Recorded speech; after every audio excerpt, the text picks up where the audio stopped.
Hello दोस्तों, कैसे हो आप लोग। स्वागत है आपका मेरे चैनल देहाती सिस्टर में।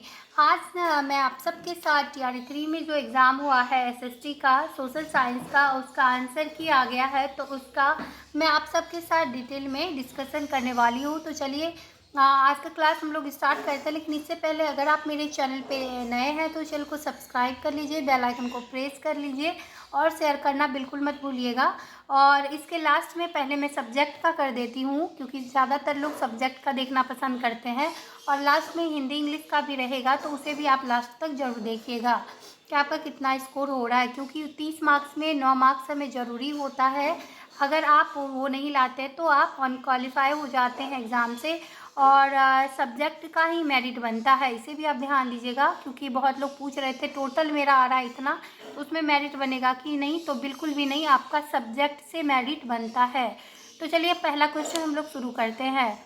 पहला क्वेश्चन है 31 से स्टार्ट है। तो भारत की सबसे ऊंची पर्वत श्रेणी कौन सी है?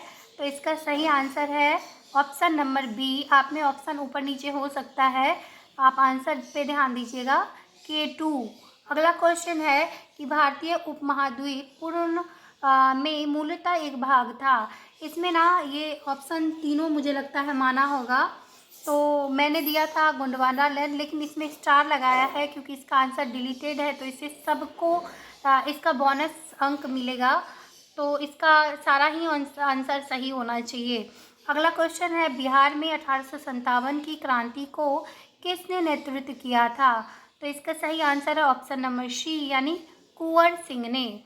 अगला क्वेश्चन है राष्ट्रवाद की आध्यात्मिक दिशा किसके द्वारा लोकप्रिय बनाया गया है? तो इसका सही आंसर होगा option number B, Swami Vivekananda. अगला क्वेश्चन है 35 नंबर कि भारत के स्वतंत्रता आंदोलन के दौरान ग्रहण राष्ट्रवादी विचारों को किस समाचार पत्र के द्वारा प्रचारित किया गया था, यानी किस समाचार पत्र के द्वारा उसका प्रचार प्रसार किया गया था? तो इसका सही आंसर है ऑप्शन नंबर सी, अमृत बाजार पत्रिका। मैं चारों ऑप्शन इसलिए नहीं पढ़ रही ना कि आपको दिख तो रहा होगा ये, लेकिन चारों ऑप्शन पढ़ने में आप कंफ्यूज हो जाएंगे, तो सिर्फ आंसर आप लोग देखते जाएं। अगला क्वेश्चन है 1918 में अहमदाबाद के मिल मालिकों और मजदूरों के मध्य विवाद में किसने हस्तक्षेप किया था? तो इसका सही आंसर ऑप्शन नंबर सी, महात्मा गांधी ने। अगला क्वेश्चन है बिहार के किस वामपंथी नेता ने बिहार प्रांतीय किसान सभा को लोकप्रिय बनाया था, उसका नाम बताइए? तो इसका सही आंसर है ऑप्शन नंबर ए, कार्यानंद शर्मा ने। अगला क्वेश्चन है कि मुद्दीमन कमेटी को किसकी कार्यप्रणाली पर रिपोर्ट देने के लिए नियुक्त किया गया था? तो इसका सही आंसर है ऑप्शन नंबर ए, द्वैत प्रणाली। अगला क्वेश्चन है भारत में एक महान एकता करता था जिसने केवल दूसरों को सहिष्णु ही नहीं बनाया, अपितु वो उनको अपने मित्रों और साथियों में आपसी जिम्मेदारी के साथ भी स्वीकार करवाया था। यह किसने कहा था? यानी यह कथन से रिलेटेड है, तो ये कथन किसका है, किसने ये कथन कहा था? तो इसका सही आंसर है उपयुक्त में से कोई नहीं। ऑप्शन नंबर सी नहीं होगा इसका, बहुत सारे लोगों ने लगाया था, लेकिन आंसर की में अभी ऑप्शन नंबर ई दे रहा है। तो आप आंसर का वेट करेंगे कि क्या आंसर देता है, क्या रिवाइज में इसे चेंज करेगा या फिर वही रखेगा। अगला अगला क्वेश्चन है कि देश के बाहर स्वतंत्र भारत की अस्थायी सरकार को संगठित करने में कौन आगे बढ़ा था? तो इसका सही आंसर है ऑप्शन नंबर सी, यानी रास बिहारी बोस।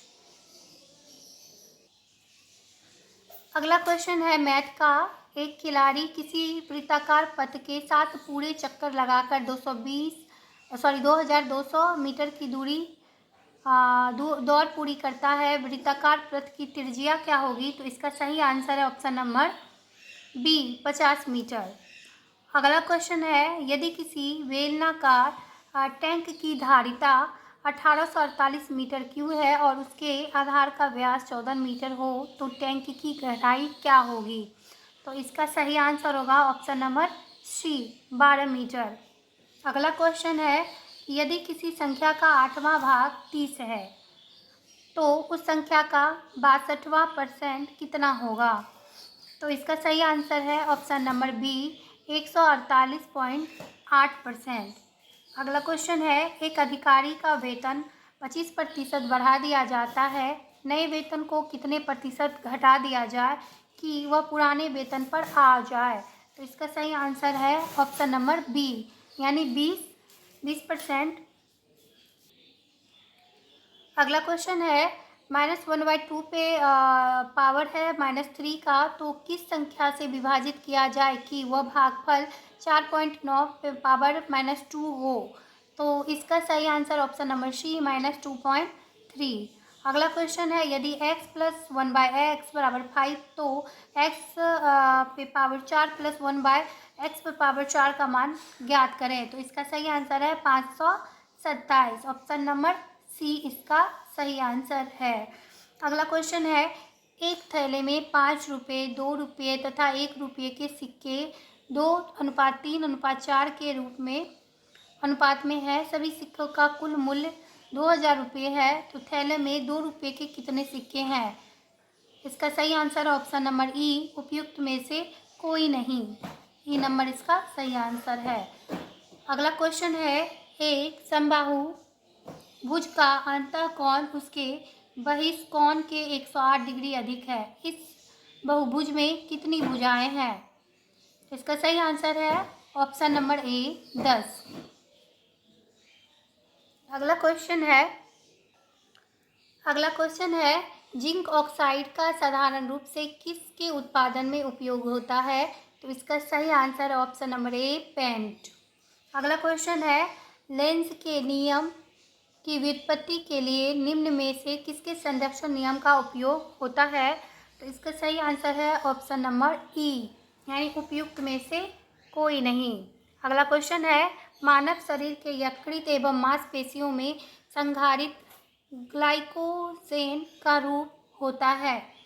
तो इसका सही आंसर है ऑप्शन नंबर सी पॉलीसेकेराइड। अगला क्वेश्चन है, रक्त में त्रुटिपूर्ण हेमोग्लोबिन निम्नलिखित में से किसमें दिखता है? तो इसका सही आंसर है ऑप्शन नंबर सी दात्र कोशिका और रक्ता। अगला क्वेश्चन है 53 नंबर, ये जीएस का क्वेश्चन अभी चल रहा है, सब्जेक्ट इसके बाद में बता दूंगी। अगला क्वेश्चन है, निम्नलिखित में किस प्रकार की दवाई उत्पन्न में इथाइल एल्कोहल का उपयोग किया जाता है? इथाइल और एल्कोहल, ये बहुत इंपॉर्टेंट क्वेश्चन है। तो इसका सही आंसर है ऑप्शन नंबर ए एंटीसेप्टिक में इसका प्रयोग किया जाता है। अगला क्वेश्चन है, 15 डिग्री सेल्सियस तथा एवं 380 mm दाब पर ध्वनि वेग 340 मीटर सेंटी -1 है। यदि ताप को अपरिवर्तित रखते हुए दाब को 2 गुना कर दिया जाए तब ध्वनि वेग का मान होगा। तो इसका सही आंसर है option number D 340 metre centimetre -1। अगला क्वेश्चन है, यदि एक ज्वान्विक कोशिका प्रत्येक 15 मिनट में विभक्त होती है तब 2 घंटे में कितने जीवाणुविक निर्मित होंगे, यानी कितने जीवाणुविक बनेंगे उसमें? तो इसका सही आंसर है ऑप्शन नंबर डी 256। अगला क्वेश्चन है, पौधे एवं पशु कोशिका में अंतर निम्नलिखित में किस संरचना से अस्पष्ट होता है? 56 नंबर है क्वेश्चन। तो इसका सही आंसर है कोशिका भित्ति। ऑप्शन नंबर बी इसका सही आंसर है। अगला क्वेश्चन है 57 नंबर, फोर्ब्स का हालिया रिपोर्ट के अनुसार दुनिया की सबसे मजबूत मुद्रा कौन सी होती है? तो इसका सही आंसर है ऑप्शन नंबर सी कुवैती दिनार। अगला क्वेश्चन है, पीएम नरेंद्र मोदी ने 8 अमृत परियोजना की शुरुआत महाराष्ट्र में किस शहर से की थी? तो इसका सही आंसर है ऑप्शन नंबर बी सोलापुर। अगला क्वेश्चन है आईआईटी मद्रास ने मोबिलिटी सिमुलेशन लैब लॉन्च करने के लिए किसके साथ करार किया है? तो ये करंट का क्वेश्चन है 59 नंबर। तो इसका सही आंसर है ऑप्शन नंबर ए अल्टेयर। अगला क्वेश्चन है कि अकादमिक पुरस्कार 2024 ऑस्कर्स में सर्वप्रथम यानी सर्वश्रेष्ठ अभिनेता का पुरस्कार, सर्वश्रेष्ठ है, सर्वप्रथम नहीं है, सर्वश्रेष्ठ अभिनेता का पुरस्कार किसने जीता था? तो इसका सही आंसर है सिलियन मर्फी ने, यानी ऑप्शन नंबर सी इसका सही आंसर है। अगला क्वेश्चन है, किसे हाल ही में वर्ष 2023 के लिए IIC महिला T20 I cricket of the year चुना गया था? तो इसका सही आंसर है ऑप्शन नंबर बी, हेले मैथ्यूज, जो कि वेस्ट इंडीज़ की रहने वाली थी, उसे ही चुना गया था। करंट आप डेली देखें, नहीं तो आपका करंट बहुत पीछे रह जाएगा, क्योंकि 1.5 साल पुराना भी बहुत करंट पूछा गया है, तो आप उसे भी ध्यान दीजिएगा। अगला क्वेश्चन है, मुंबई में संपन्न मिस वर्ल्ड 2024 का ताज किसके सिर पर सजा था? तो इसका सही आंसर है ऑप्शन नंबर ए, मिसेचे क्रिस्टीना पिस्कोवा, इसे इन्हें मिला था। अगला क्वेश्चन है, IPEF द्वारा क्लीन एनर्जी इन्वेस्टर फोरम का आयोजन किस देश में किया जाएगा? तो इसका सही आंसर है ऑप्शन नंबर सी, सिंगापुर में। अगला क्वेश्चन है, भारत ने विदेशी सिटवे बंदरगाह को संचालित करने का अधिकार हासिल किया है, यह किस देश में है? यानी बंदरगाह, सिटवे बंदरगाह किस देश में है? तो इसका सही आंसर ऑप्शन नंबर बी, यानी म्यांमार में। अगला क्वेश्चन है, गंगा डेल्टा के सदाबहार वन क्षेत्र को क्या कहते हैं? तो इसका सही आंसर ऑप्शन नंबर ए, सुंदरबन बोलते हैं। अगला क्वेश्चन है कि बिहार की कौन सी नदी अपना मार्ग परिवर्तित करने के लिए जानी जाती है? तो इसका सही आंसर है ऑप्शन नंबर सी, कोसी। ऐसे भी बिहार का शोक कोसी को कहा जाता है, तो वो अपना मार्ग कभी भी कहीं भी परिवर्तित कर लेती है। अगला क्वेश्चन है, वृक्ष की जड़ों को मृदा से पानी कैसे मिलता है? तो इसका सही आंसर है ऑप्शन नंबर बी, कोशिका जाल। ये आंसर की के अनुसार है, तो इसे आप 100% सही माने। अगला क्वेश्चन है, विषुववृत्तीय व्यास ध्रुवीय व्यास से कितना अधिक है? तो इसका सही आंसर है 43 किलोमीटर। ऑप्शन नंबर सी इसका सही आंसर है। अगला क्वेश्चन है, किस रेखांश पर भारतीय मानक समय अपनाया जाता है? तो इसका सही आंसर है ऑप्शन नंबर ए, 82.5 डिग्री, जिसे 82.5 डिग्री पूर्व ईस्ट बोला जाता है, वेस्ट नहीं। यहाँ भी ध्यान दीजिएगा, कभी कभी ईस्ट वेस्ट में कन्फ्यूज़न हो जाता है और ऑप्शन फंसाने के लिए वैसा दिया जाता है। तो ऑप्शन नंबर ए इसका सही आंसर है। अगला क्वेश्चन है, भारत में हरित क्रांति का श्रेय किसे जाता है? तो इसका सही आंसर है option number C, doctor MS Swaminathan को। अब हम लोग सब्जेक्ट का देख लेते हैं, हिस्ट्री और पॉलिटिकल साइंस का देखेंगे इसमें। तो चलिए आप लोग लास्ट तक बने रहिए, अगला क्वेश्चन मैं आपको दिखाती हूँ। आज मैं हिस्ट्री और पॉलिटिकल साइंस का दे रही हूँ, कल मैं होगा तो इकोनॉमिक्स और ज्योग्राफी का भी शेयर कर दूँगी आप सबके साथ। 40 नंबर तो कॉमन होगा, लेकिन उन दोनों को मैं शेयर कर दूँगी, तो आप ज़रूर उस वीडियो को, अगर उस सब्जेक्ट से रिलेटेड है तो उसको देखिएगा। आज ज्योग्राफी का आप देख लें, सॉरी आज हिस्ट्री और पॉलिटिकल साइंस का देख लें। पहला क्वेश्चन है हिस्ट्री का, दिल्ली सल्तनत कालीन इतिहास में सर्वश्रेष्ठ नाइब मामलिकात कौन बना था? तो इसका सही आंसर है option number B, Ikhtiyaruddin Aitigin. इसका सही नाम है इख्तियारुद्दीन एतगीन। नाम ही हिस्ट्री में ऐसा होता है, बहुत पढ़ नहीं पाते हैं। अगला क्वेश्चन है कि गियासुद्दीन बलबन का मूल नाम क्या था? तो इसका सही आंसर है option number C, Bahauddin. Bahauddin उनका शुद्ध नाम था। अगला क्वेश्चन है, नाइब मुमलिकात के पद पर बलबन को हटाकर किसको बहाल किया गया था? तो इसका सही answer option number C, Imaduddin Raihan को नियुक्त किया गया था। अगला क्वेश्चन है ऑप्शन नंबर 4, मतलब क्वेश्चन नंबर 4, बलबन ने अपने सहधर्मी को आज्ञाकारी बनाने हेतु सिक्कों पर क्या खुदवाया था? तो इसका सही आंसर है option number A, Nasir Amir ul Momneen. अगला क्वेश्चन है, ममलूक यानी दास वंश का अंतिम शासक कौन था? तो इसका अंतिम शासक था ऑप्शन नंबर बी, केकुवाद। केकुवाद इसका सही आंसर होगा ऑप्शन नंबर बी। अगला क्वेश्चन है, किस राजपूत शासक के द्वारा किस राजपूत शासक के दरबार में अकबर का जन्म हुआ था? ये तो बहुत ही इम्पोर्टेंट क्वेश्चन हो जाता है, और था भी और आया भी। तो इसका सही answer option number C, Rana Vishal के यहाँ। अगला क्वेश्चन है, किस स्थान पर अकबर का राज्यारोहण हुआ था? तो ये इसका सही answer option number B, Kalanaur. मैं ये भी बता दूंगी आपको ये सब क्वेश्चन कहाँ से पूछा गया, किस बुक से आप पढ़ें कि ये सब कवर हो। अकबर का अंतिम विजय अभियान किस पर था? तो इसका सही आंसर ऑप्शन नंबर बी, आशीरगढ़ का अभियान था। मैंने जिस किताब से पढ़ा था ये सारा सही हुआ है। अगला क्वेश्चन है, अकबर ने मजहर की घोषणा किस वर्ष की थी? तो ऑप्शन नंबर 20 का सही है, 1579 में की थी मजहर की घोषणा, बिल्कुल सही है। अगला क्वेश्चन है, अकबर ने बुलंद दरवाज़ा कहाँ बनवाया था? तो इसका सही आंसर है ऑप्शन नंबर ई, क्योंकि यहाँ पे ऑप्शन ही नहीं है वो, इसमें से कोई नहीं इसका सही आंसर होगा। अगला क्वेश्चन है, हड़प्पा सभ्यता को किस ऐतिहासिक चरण में रखा जा सकता है? तो इसका सही आंसर है ऑप्शन नंबर सी, आधि ऐतिहासिक काल में रखा जा सकता है। अगला क्वेश्चन है, सिंधु घाटी स्थल सूतकाडोर किस नदी के मुहाने पर स्थित है? तो इसका सही आंसर है ऑप्शन नंबर बी, दशक नदी के किनारे ये बसा हुआ है। अगला क्वेश्चन है, सिंधु घाटी स्थल हुलास भारत के किस राज्य में स्थित है? तो इसका सही आंसर ऑप्शन नंबर ई है, इनमें से कोई नहीं।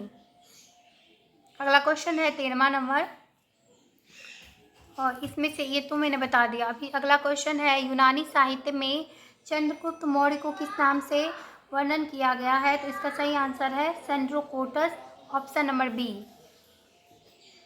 अगला क्वेश्चन है, किस यूनानी लेखक ने कहा था कि एरियाना प्रदेश चंद्रगुप्त मौर्य को विवाह में दिया गया था? तो इसका सही आंसर है ऑप्शन नंबर ए, स्ट्रोबो के अनुसार ये था। अगला क्वेश्चन है, अशोक को बुद्ध धर्म में दीक्षित करने का श्रेय किसे दिया जाता है? तो इसका सही आंसर उपयुक्त में से एक से अधिक, क्योंकि निक्रोध भी था, मोगलीपुत्र थे और उपगुप्त भी थे। अगला क्वेश्चन है, अशोक ने अपने शासन में के किस वर्ष में बौद्ध गया की यात्रा की थी? तो इसका सही आंसर है ऑप्शन नंबर बी, 10वें वर्ष में की थी। ये तैयारी 2 में भी पूछा गया था, तैयारी 3 में भी रिपीटेड क्वेश्चन है, और एक आशीरगढ़ वाला अकबर वाला भी रिपीटेड क्वेश्चन है। किस लघु शिलालेख में अशोक ने त्रिरत्न बुद्ध धम्म और संघ में अपना विश्वास प्रकट किया था? तो इसका सही आंसर है भाब्रू में। अगला क्वेश्चन है, मौर्य प्रशासन में संग्रहण के अधीन कितने गांव आता था? तो इसका सही आंसर है ऑप्शन नंबर बी, 10 गांव ही आता था। अगला क्वेश्चन है, कौटिल्यकृत अर्थशास्त्र में कितने प्रकार के गुप्तचरों का वर्णन है? इसका सही आंसर ऑप्शन नंबर ए, यानी सभा और समिति, इसमें 2 ही है, तो ऑप्शन नंबर ए इसका सही आंसर है। अगला क्वेश्चन है, मौर्य काल में मुद्राओं के परीक्षण की जिम्मेदारी किसकी थी? तो इसका सही आंसर ऑप्शन नंबर बी, यानी रूप दर्शक की। अगला क्वेश्चन है, मौर्य शासन में हिंदी को किस महीने के से वित्तीय वर्ष प्रारंभ होता है हिंदी में? तो इसका सही आंसर है ऑप्शन नंबर सी, आषाढ़म, यानी हम लोग आषाढ़ बोलते हैं इसको अपने भाषा में। अगला क्वेश्चन है कि मौर्य काल में किसने नागार्जुनी पहाड़ी पर कुछ गुहा विहार का निर्माण करवाया था? तो इसका सही answer option number C, Dasharath ने करवाया था। अगला क्वेश्चन है, हर्ष एवं पुलकेशिन द्वितीय के मध्य संघर्ष का वर्णन किसके द्वारा ऐहोल अभिलेख ने के लेखक कौन है? तो इसका सही answer option number A, Ravi Kirti. अगला क्वेश्चन है 25 नंबर, हर्षवर्धन का सेनापति कौन था जिसने उसे सिंहासन रोहण हेतु से उत्साहित किया था, यानी उत्साह उसमें भरा था, ये सिंहासन पर तुम बैठो? तो इसका सही आंसर ऑप्शन नंबर सी, शहनाद ने। अगला क्वेश्चन है, चीनी लेखक के अनुसार किस वर्ष हर्ष ने मगध राज की उपाधि धारण की थी? तो इसका सही आंसर है 641 ईस्वी में। इसका सही आंसर ऑप्शन नंबर सी है। अगला क्वेश्चन है, हेंग सांग के अनुसार हर्ष ने किस बिहार के किस स्थान पर एक पीपल का बिहार बनवाया था? तो इसका सही आंसर ऑप्शन नंबर बी, यानी नालंदा में। अगला क्वेश्चन है, कितने महीने तक हेंगसांग नालंदा में ठहरा और अध्ययन किया था? तो इसका सही आंसर ऑप्शन नंबर ई है, यानी उपयुक्त में से कोई नहीं इसमें आंसर दिया है। 12 माह होगा सही आंसर। अगला क्वेश्चन है कि गुप्त काल में नालंदा विश्वविद्यालय का संस्थापक कौन था? तो इसका सही आंसर ऑप्शन नंबर ई। अगला क्वेश्चन है, क्योंकि कुमार गुप्त होगा इसमें, इसीलिए ई ऑप्शन है। अगला क्वेश्चन है, सर्वप्रथम किस चोल शासक ने सिंघल नरेश महेंद्र पंचम को अपनी धरती पर पराजित किया था? तो इसका सही आंसर ऑप्शन नंबर ए, राजराज प्रथम ने किया था। अगला क्वेश्चन है, किस चोल शासक ने गंगकोंड चोलपुरम नामक एक नई राजधानी की स्थापना की थी? इसका सही आंसर है ऑप्शन नंबर बी, राजेंद्र प्रथम ने। अगला क्वेश्चन है, किस चोल शासक ने अपनी राजधानी में राजेश्वर मंदिर का निर्माण करवाया था? तो इसका सही आंसर है ऑप्शन नंबर सी, राजराज प्रथम ने। अगला क्वेश्चन है, किस चोल शासक को समकालीन लेख में चोल नारायण कहा जाता है या कहा गया है? तो इसका सही आंसर है ऑप्शन नंबर बी, राजराज प्रथम को। अगला क्वेश्चन है 34 नंबर, कि सर्वप्रथम इल्तुतमिश को कहाँ का गवर्नर बनाया गया था? तो इसका सही आंसर है ऑप्शन नंबर बी, ग्वालियर का। लेकिन कहीं मैंने बदायूं पढ़ा था, क्योंकि इसका आंसर दिया है ऑप्शन नंबर बी, ग्वालियर का। मे भी हो सकता है। अगला क्वेश्चन है, किस स्थान पर इल्तुतमिश ने गजनी के तजाउद्दीन यल्दौज को बुरी तरह पराजित किया एवं बंदी बना लिया था? तो इसका सही आंसर है ऑप्शन नंबर ए, तरायन में। तरायन के युद्ध में ही बंदी बनाया था। यल्दौज को हराया था ना, फिर वहाँ पे उसको बंदी बना लिया था वहीं पर। अगला क्वेश्चन है, इल्तुतमिश को खरीदने में कुतुबुद्दीन को कितना खर्च पड़ा था? तो 1 लाख जीतल। ये भी रिपीटेड क्वेश्चन है, 3 क्वेश्चन अभी तक रिपीटेड हुआ है, जो TRE 2 में था और TRE 3 में भी है। अगला क्वेश्चन है, किस वर्ष बगदाद एक खलीफा ने इल्तुतमिश को मान्यता प्रदान की थी? तो ऑप्शन नंबर 20 का सही है, 1229 में की थी। अगला क्वेश्चन है, दिल्ली में कुव्वत उल इस्लाम मस्जिद का निर्माण किसने करवाया था? तो इसका सही आंसर है option number A, Qutubuddin Aibak ने। अगला क्वेश्चन है, दिल्ली सल्तनत के इतिहास में किस अवधि को चालीसा का शासन कहा जाता है? इसका सही आंसर 1236 से 66 तक, ऑप्शन नंबर सी इसका सही आंसर है।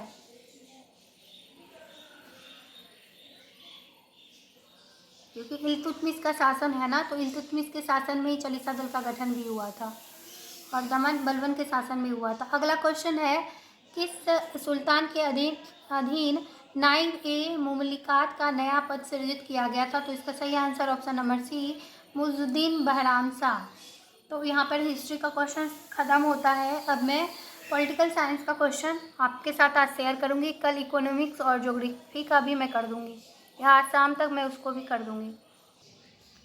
अगला क्वेश्चन है, यानी पहला है पॉलिटिकल साइंस का क्वेश्चन, कि संसद के सदस्यों को शपथ का प्रारूप भारत के संविधान की निम्नलिखित में किस अनुसूची में पाया जाता है? तो इसका सही आंसर है ऑप्शन नंबर सी, 3य अनुसूची में। अगला क्वेश्चन है, आपातकाल के दौरान संसद की समयावधि को बढ़ाने के बारे में निम्नलिखित में कौन सा कथन सही है? यहाँ पर सही वाला पूछा, आप लोग सही और सही नहीं है वाला में ध्यान दीजिएगा। तो इसका सही आंसर ऑप्शन नंबर डी, यानी ऑप्शन ए, बी और सी तीनों ही सही है। इसको एक बार में आपातकाल में 1 वर्ष तक के लिए बढ़ाया जा सकता है। इसको आपातकाल के रूप जाने के बाद 6 माह तक बढ़ाया जा सकता है। इसको एक बार में आपातकाल में 8 माह तक के लिए बढ़ाया जा सकता है। तो ऑप्शन नंबर डी इसका सही आंसर है। अगला क्वेश्चन है, कि निम्नलिखित में मंत्रियों के बारे में देश के अंतर्गत कौन सा कथन सही है? तो ऑप्शन नंबर डी इसका सही आंसर है। मैं शॉर्ट में बता देती हूँ, आप लोग ऑप्शन रोक के वीडियो को देख लीजिए। इसका ऑप्शन नंबर डी सही है, क्योंकि बहुत बड़ा वीडियो हो जाएगा तो आप लोग ही बोर हो जाएंगे। अगला क्वेश्चन है, कौन सा संवैधानिक संशोधन भारत के राष्ट्रपति को मंत्रिपरिषद की सलाह के अनुसार कार्य करने हेतु मानता है? तो इसका सही आंसर ऑप्शन नंबर बी, 44वां संशोधन। अगला क्वेश्चन है, कि निम्नलिखित में से कौन सा प्रावधान भारत में न्यायपालिका को स्वतंत्रता हेतु पाए जाते हैं। तो इसका सही आंसर है ऑप्शन नंबर डी। और डी में आप लोग ध्यान से इसको पढ़ लें क्या क्या ऑप्शन दिया है, क्योंकि 3 क्वेश्चन यहाँ से बन जाता है अगर आप TRE 4 की तैयारी कर रहे हैं। तो अगर TRE 3 का है तब तो आप अपना सिर्फ आंसर मिलाएंगे, क्योंकि आपने क्वेश्चन बना के आया है वहाँ से। अगला क्वेश्चन है, भारत में एक राज्य की विधान परिषद की अधिकृत संख्या कितनी हो सकती है? तो इसका सही आंसर है ऑप्शन नंबर बी। एक राज्य की विधानसभा की कुल संख्या की 1/3 से अधिक नहीं हो सकती है। अगला क्वेश्चन है, भारत में निम्नलिखित में कौन सा कथन प्राण एवं दैहिक स्वतंत्रता के संरक्षण के अधिकार के बारे में सही है? तो इसका सही आंसर ऑप्शन नंबर सी, यह प्राइवेट व्यक्तियों द्वारा इसका उल्लंघन किए जाने के विरुद्ध भी उपलब्ध है। अगला क्वेश्चन है 8वां, 6 वर्ष से 14 वर्ष तक के बच्चों की शिक्षा का अधिकार भारत में किस संवैधानिक संशोधन द्वारा उनका मूल अधिकार बना दिया गया है? तो इसका सही आंसर है ऑप्शन नंबर सी, 86वां संशोधन द्वारा, 86 होगा यहाँ पे। निम्नलिखित में से अगला क्वेश्चन है, निम्नलिखित में से भारतीय राजनीतिक दलीय व्यवस्था की मुख्य चुनौती कौन सी है? मुख्य चुनौती, तो इसमें इसका सही आंसर होगा ऑप्शन नंबर डी, यानी ए बी सी तीनों ही इसका सही आंसर है। आप लोग ध्यान से इसे पढ़ते जाइएगा, डी वाला ज़्यादा ऑप्शन डी वाला ही है। अगला क्वेश्चन है कि निम्नलिखित में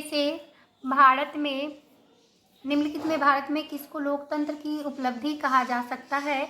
तो इसका भी सही आंसर है ऑप्शन नंबर डी, यानी ए बी सी इसका सही आंसर है। अगला क्वेश्चन है कि नीचे 3 कथन दिए गए जिसमें एक कथन तथा अन्य कारण R1 तथा R2 है। तो इसका सही आंसर ही मैं बता देती हूँ आपको। इसका सही आंसर है ऑप्शन नंबर डी। डी में है उपयुक्त में से एक से अधिक, यानी तीनों कथन और कारण जो इसका दिया हुआ है ना, ये तीनों ही सही है। आप इसे ध्यान से पढ़ लीजिएगा, क्योंकि मैं ज़्यादा लंबा पढ़ूंगी ना तो ये बोरिंग हो जाएगा। फिर एक बार मैं इसको डिटेल में डिफाइन कर दूंगी, लेकिन आंसर की मिलाने के लिए आज मैं डाल रही हूँ तो सिर्फ आंसर बता रही हूँ। अगला क्वेश्चन है कि निम्नलिखित में किसने कहा था कि लोकतंत्र सर्वोत्तम है? यह संदेश से परे है। सर्वोत्तम किसने कहा था लोकतंत्र को, और ये संदेश से परे है। तो इसका सही answer option number B, J.K. Gilbert ने कहा था। अगला क्वेश्चन है कि सूची 1 को सूची 1 2 से सुनिश्चित कीजिए तथा सूचियों के नीचे दिए गए के सही उत्तर चुनिए। यहाँ पर सूची 1 और सूची 2 दिया गया है, इसमें देखें ऑप्शन में आपको दिखेगा, जैसे सबसे गरीब, सबसे मूर्ख एवं सबसे योग्य लोगों के शासन के रूप में लोकतंत्र। तो इसका सही आंसर हो जाएगा ए का प्रथम इलेकी ने ही कहा था, और बी का है पृष्ठभूमि के अभिजात तंत्र के रूप में लोकतंत्र, इसको ट्रिलिडेंट ने ही कहा है। तीसरा है मस्तिष्कहीन एवं मूर्खों के शासन के रूप में लोकतंत्र, तो इसे कहा है H.G. वेल्स ने। अगला क्वेश्चन है मूर्खता, मतलब अगला ऑप्शन है मूर्खता से परे शासन के रूप में लोकतंत्र, तो इसे कहा है फोगेट ने। तो इसका सही आंसर होगा 1 का 1, 2 का 2, 3 का 3 और 4 का 4। तो ये किस ऑप्शन में मिल रहा है यहाँ पे आप देख लें, तो ऑप्शन नंबर ए में ये दिखाई दे रहा है 1 का 1, 2 का 2 और सी का 3, डी का 4। तो ऑप्शन नंबर 1 इसका सही आंसर है। अगला क्वेश्चन है कि भारत में लोकतांत्रिक सरकार के संबंध में निम्नलिखित में से कौन सा कथन सही है? यहाँ सही वाला पूछा है, तो उपयुक्त में से एक से अधिक, यानी ऑप्शन नंबर डी इसका सही आंसर है। ए और बी और सी आप पढ़ लें, ये तीनों ही ऑप्शन सही है। अगला क्वेश्चन है निम्नलिखित में से किसने कहा था कि आर्थिक समानता के अभाव में राजनीतिक समानता एक भ्रम मात्र है? तो ये कथन था ऑप्शन नंबर सी, यानी G.D.H. कोल ने इसे कहा था, इस कथन को, जो बहुत इम्पोर्टेंट है। अगला क्वेश्चन है कि निम्नलिखित में किसका विचार था कि लोकतंत्र के सभी रोग अधिक लोकतंत्र द्वारा ठीक किए जा सकते हैं, यानी लोकतंत्र का जो लोग है किसके द्वारा ठीक किया जा सकता है? तो ये कथन था एल्फ्रेड स्मिथ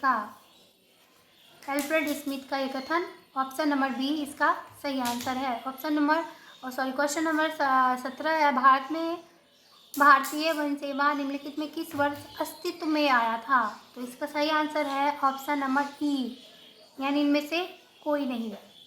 अगला क्वेश्चन है कि the imperial forest research institute सन 1906 में निम्नलिखित में किस स्थान पर अस्तित्व में आया था? बहुत इंपॉर्टेंट क्वेश्चन है, बहुत सर ने भी मुझे पढ़ाया था। तो इसका सही answer option number C, Dehradun में। अगला क्वेश्चन है कि लोकतंत्र की तत्कालीन विश्व में कमजोरियों के बारे में निम्नलिखित में कौन सा कथन सही है? यहाँ भी सही वाला पूछा है, तो इस तीनों ऑप्शन को आप लोग ध्यान से पढ़े। इसका आंसर है उपयुक्त में से एक से अधिक, यानी उपयुक्त में से एक से अधिक इसका सही आंसर है। अगला क्वेश्चन है कि निम्नलिखित में से कौन सा कथन वर्तमान समय में लोकतंत्र के अनुकूल है? तो इसका सही आंसर ऑप्शन नंबर डी, यानी ए बी सी तीनों ही ऑप्शन इसका सही है। आप तीनों को ध्यान से पढ़ लें, क्योंकि ये लंबा वीडियो हो जाएगा इसलिए मैं ऑप्शन पढ़ नहीं रही हूँ, क्योंकि आंसर की मिलाने के लिए आज मैं ये वीडियो बना रही हूँ। अगर आप बोलेंगे तो मैं डिफाइन कर दूँगी इसको, फिर से अच्छे से पढ़ दूँगी और ये भी बता दूँगी कि ये कहाँ से क्वेश्चन पूछा गया है, कौन सी बुक से। अगला क्वेश्चन है भारतीय सर्वोच्चता के सिद्धांत का अनुसरण निम्नलिखित में किस देश ने किया है? ऑप्शन ए है भारत में, बी है अमेरिका में, सी है ब्रिटेन में, डी है चीन में और ई है उपयुक्त में से कोई नहीं। इसका सही आंसर ऑप्शन नंबर सी, यानी ब्रिटेन में। अगला क्वेश्चन है कि भारत में पिछड़े वर्गों की पहचान हेतु सर्वप्रथम आयोग निम्नलिखित में से किसकी अध्यक्षता में गठित किया गया था? तो इसका सही आंसर ऑप्शन नंबर डी, काका कालेलकर की। अगला क्वेश्चन है स्वतंत्रता के समय, ये एनसीईआरटी में भी दिया हुआ है, एनसीईआरटी में भी है। स्वतंत्रता के समय निम्नलिखित में से किस रियासत के शासक पाकिस्तान में शामिल होना चाहते थे परंतु जनता भारत में शामिल होना चाहती थी? तो इसका सही आंसर है ऑप्शन नंबर डी, उपयुक्त में से एक से अधिक। मुझे लगा था हैदराबाद मैंने कहीं पढ़ा था, लेकिन नहीं, इसमें जूनागढ़ भी होगा, हैदराबाद भी होगा, कश्मीर भी होगा, सभी जगह का होगा। तो उपयुक्त में से एक से अधिक इसका सही आंसर है। अगला क्वेश्चन है निम्नलिखित में भारत में 1950 में योजना आयोग की स्थापना का प्रमुख उद्देश्य कौन सा था? तो इसका सही आंसर है उपयुक्त में से एक से अधिक, यानी आप तीनों ऑप्शन को पढ़ लें, ये तीनों ही ऑप्शन सही है योजना आयोग के बारे में। अगला क्वेश्चन है निम्नलिखित में से गांधी जी की स्वतंत्र भारत के संविधान से कौन से अपेक्षा थी? तो ऑप्शन नंबर डी इसका सही आंसर है। यह भारत का दास्ता एवं संरक्षण से मुक्ति दिलाने वाला होगा, महिलाओं पुरुषों का समान भारत में समान अधिकारों की उपभोग करेगी और सी है देश के अंतर्गत सभी समुदाय पूर्ण सामंजस्य में रहने चाहिए। तो ये सारा ऑप्शन सही है, तो ऑप्शन नंबर डी इसका सही आंसर है। अगला क्वेश्चन है भारत में किसी विधि तथा शासन के कार्य का परीक्षण एवं मूल्यांकन हेतु मानक निम्नलिखित में से मुख्य किस रूप में पाया जाता है? तो इसका सही आंसर ऑप्शन नंबर बी, संविधान की प्रस्तावना में। ऑप्शन नंबर बी इसका सही आंसर है। अगला क्वेश्चन है निम्नलिखित में से भारत को संविधान निर्मात्री सभा की प्रतिक्रियात्मक समिति कौन सी थी? तो इसका सही आंसर ऑप्शन नंबर ए, वित्त एवं स्टाफ समिति। अगला क्वेश्चन है निम्नलिखित में से भारत की संविधान निर्मात्री सभा की प्रारूप समिति का कौन सा सदस्य था? तो इसका सही आंसर उपयुक्त में से एक से अधिक, ऑप्शन नंबर डी इसका सही आंसर है। मैं थोड़ा फास्ट में जान के बोल रही हूँ क्योंकि आपको आंसर की मिलाना है इसलिए। अगला क्वेश्चन है, आपको अगर पढ़ने के लिए आप देख रहे हैं तैयारी 4 के लिए, तो आप आराम से इसको रोक रोक के देखें वीडियो को और आंसर देखें कि कौन सा क्वेश्चन कहाँ से पूछा गया है। क्वेश्चन नंबर 29 है हिंदी भारतीय संघ की राजभाषा होगी, प्रारूप समिति द्वारा निम्नलिखित में से किस तिथि को निर्मित किया गया है? तो इसका सही आंसर ऑप्शन नंबर सी, 14 सितंबर 1949 को। अगला क्वेश्चन है 30वां नंबर कि निम्नलिखित में से किसने भारत की संविधान निर्मात्री सभा को एक दल आवश्यक रूप से एक दलीय क्षेत्र देश में एक दलीय संगठन बताया था? तो इसका सही आंसर है ऑप्शन नंबर ए, ग्रेनविले ऑस्टिन ने।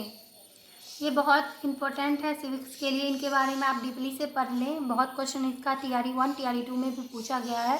अगला क्वेश्चन है भारत के संविधान की प्रस्तावना निम्नलिखित में किसके बारे में भारत के लोगों को आश्वासित करती है? तो इसका सही आंसर ऑप्शन नंबर डी, यानी व्यक्तियों की गरिमा के बारे में, लोगों के समान स्तर एवं अवसर के बारे में, राष्ट्र की एकता एवं अखंडता के बारे में। ये सारा ऑप्शन सही है, तो ऑप्शन नंबर डी इसका सही आंसर है। अगला क्वेश्चन है, भारत में संविधान की प्रस्तावना में कितने प्रकार की स्वतंत्रताएं प्रदान की गई है? तो इसका सही आंसर ऑप्शन नंबर बी, 5 प्रकार की स्वतंत्रता दी गई है। ऑप्शन बी इसका सही आंसर है।